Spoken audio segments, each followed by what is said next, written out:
45 seconds. You're up. More than 50% of what each and every single one of you does on a daily basis is toxic to your brain health and to your brain performance.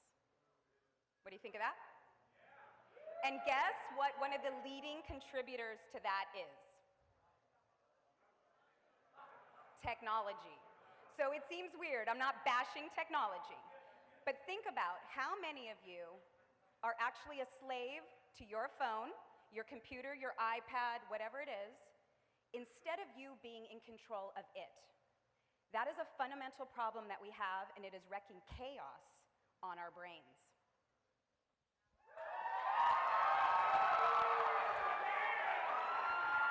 Michelle. So actually, one would think that because some of the research does say that. We've been actually studying brains. We're doing 16-sensor EEG, looking at our devices. We've actually been quite busy in the lab this last week, and one would be surprised at how little our brain activates while thumbing down our Instagram. Actually, as human beings, we've actually evolved. We've been able to tune out more than we tune in. So though in the beginning there's novelty, just like a new app, anybody using the fantasy football app? Yep. Lots of stimulation for our guy who came in yesterday on that one. Instagram, not so much. It's not new. So there's still engagement, but our brains are adapting and are moving forward with it. And you get a 30-second response. Cool. Okay, so activation of the brain. There's little activation because there's no effort required. And when it comes down to actually changing your brain and rewiring it, your brain rewires to the things that it does all the time.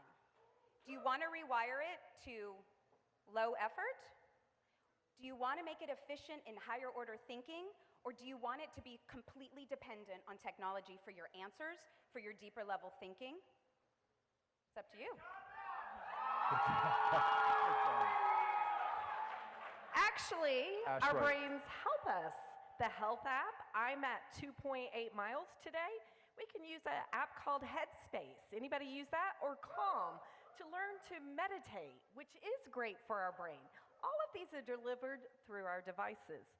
Productivity, we're able to do things today to keep and manage our households, to manage kids at home. I can look right now at my dad in his kitchen using my Ring device because he has dementia and I want to check on him. Okay, I don't know if I need therapy because you had a question that you wanted to ask on this one. Are you passing it on? I can pass it.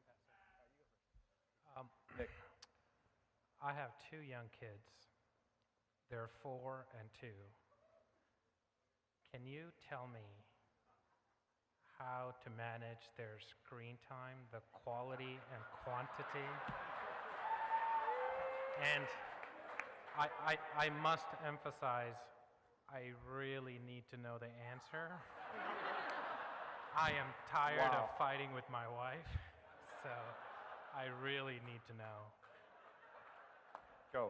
Actually, if you have an Apple device or if you have iOS, there's a device, a setting called Screen Time.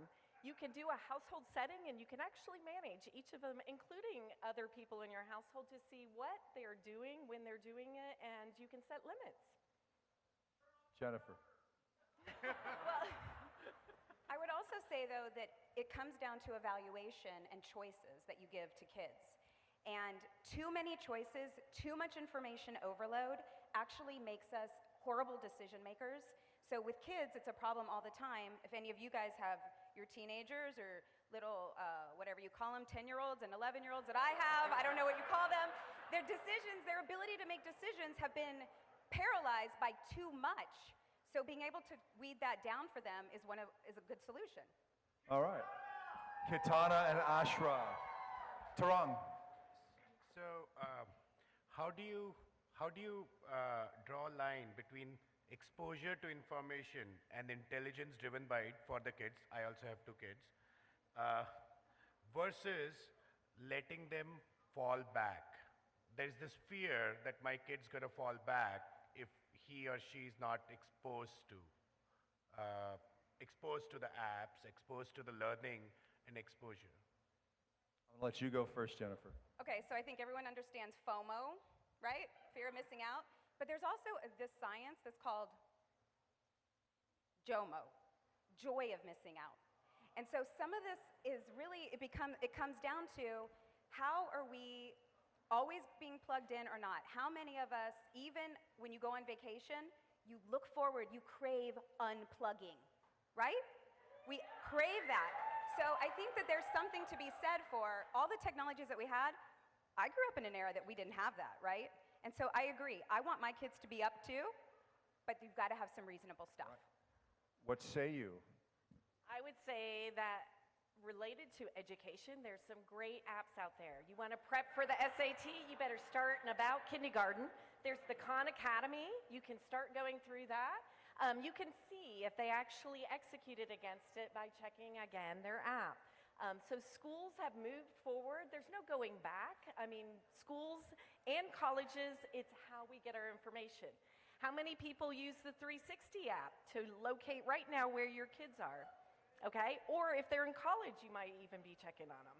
So moving forward, it's here to stay. Education has adapted it, and it's part of the classroom environment. While we are waiting for the votes to be tallied, I was asked to call out the fact that that was our first female-only fight at Digital Fight Club.